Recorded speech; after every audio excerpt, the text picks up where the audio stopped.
Bom, liderança. Nada será como antes. Eu gosto de citar o general Norman, e aí eu sempre brinco com os meus alunos, a pegadinha é a seguinte: querido Norman, por quê? Porque eles duvidam sempre que eu vou falar Schwarzkopf correto. Então, eu prefiro ter intimidade do general Norman, não mais entre nós, que dizia, ele liderou esse general 500 mil homens na Operação Tempestade do Deserto. Essa foi a operação que acabou vencendo o Saddam Hussein na guerra Irã-Iraque. Foi a contribuição dos Estados Unidos. Mas ele deixou uma frase sensacional para alguém que comandou 500 mil de homens. Ele dizia o seguinte: a liderança é uma mistura de estratégia e caráter. E se você tiver que abrir mão de uma dessas duas coisas, abra a mão da estratégia. Ou seja, líder não pode abrir mão do caráter. O que está por trás disso? Só para avisar a turma, eu vou botar música nesse slide.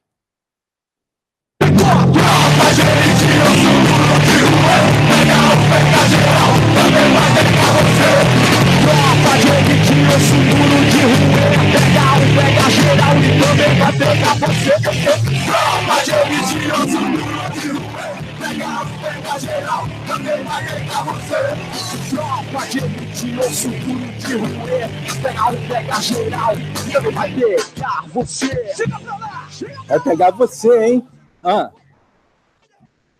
Pessoal, eu vou contar uma história. Eu liguei hoje de manhã para um dos coautores do meu livro, o Coronel Nunes, e ele foi a vida inteira caveira. Caveira, para quem não sabe, é o apelido que se dá para o militar da Polícia Federal, da Polícia Militar do Estado do Rio de Janeiro, o BOP, tá? Que é a turma da tropa de elite, que usa aquele uniforme preto. Então, o Nunes é caveira desde tenente e foi subcomandante do BOP, como eu contei no começo do bate-papo, e atualmente está comandando um batalhão que não é mais o batalhão especial, seguindo a carreira dele. E o Nunes, quando era tenente, ele conta uma história muito interessante que tem a ver com caráter, tem a ver com confiança. Numa das primeiras operações dele, claro, todos que estavam envolvidos naquela operação estavam extremamente treinados e preparados para aquilo, porque são integrantes de uma tropa de elite, são um batalhão de operações especiais. Então o Nunes vai para uma incursão numa comunidade para fazer uma ação de resgate de refém, e lá chegando tem uma troca de tiros intensa entre o batalhão, entre a equipe, aquele grupamento, e os bandidos que estavam lá na comunidade. Bom, num determinado momento da operação, precisa haver um deslocamento da equipe do ponto A para o ponto B.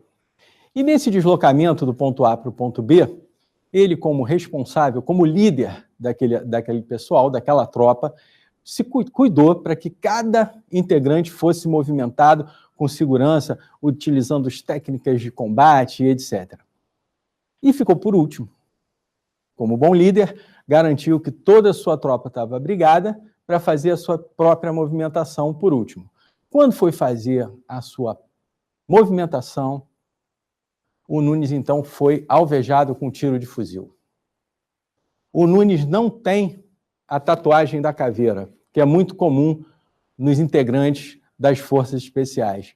O Nunes diz que a caveira está tatuada com a cicatriz daquele projetil de fuzil que rasgou o braço dele.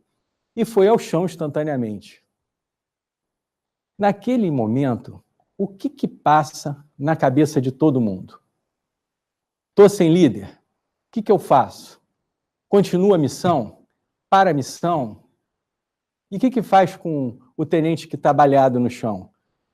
Que está responsável por fazer aquilo acontecer? Sabe o que passa? Nada. Porque está todo mundo preparado.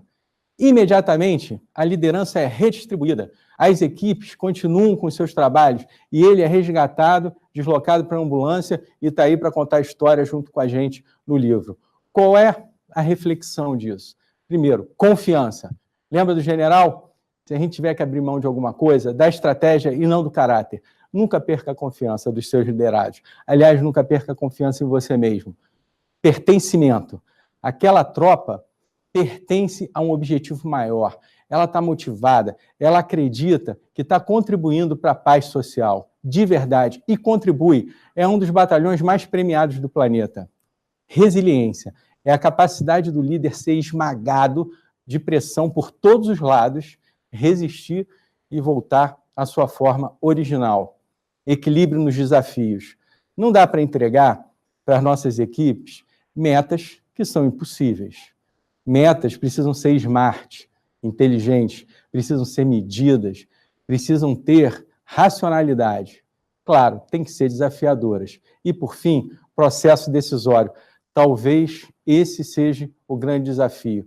Decidir é um processo que envolve conhecimento específico, experiência, conhecimento teórico e capacidade de dividir, de somar, de construir o sim, o não, na hora certa e, dessa forma, alcançar os bons resultados. Ok?